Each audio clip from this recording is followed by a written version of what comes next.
नमस्कार प्रणाम गोड़ लागतनी भोजपुरिया समाज भाई। आज एगो ऐसा खबर लेके आयल बानी कि आप लोग के सुन के दिल दहल जाई।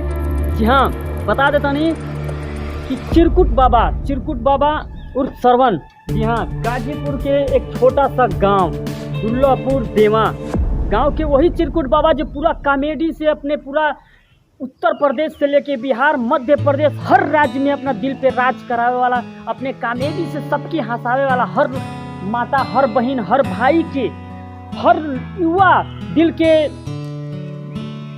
बसे वाला कॉमेडी कलाकार चिरकुट बाबा उर्फ सरवन। जी हाँ, चिरकुट बाबा उर्फ सरवन के गोली मारे के धमकी आ रहा है भैया आप सबसे। हाँ, गोली मारने की धमकी आ रही है। आप सबसे निवेदन है कि सरवन भैया का सपोर्ट कीजिए, चिरकुट बाबा का सपोर्ट कीजिए।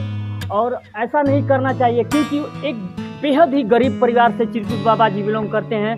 और चिरकुट बाबा अपनी मेहनत और ईमानदारी के बलबूते सबके दिलों पे कॉमेडी के बादशाह बने हुए हैं, सबके दिलों पे राज कर रहे हैं। तो भैया बता देना चाहूँगा कि हर दिल के धड़के चिरकुट बाबा की आज गोली मारे के धमकी आ रहा बा, जान मारे के धमकी आ रहा बा।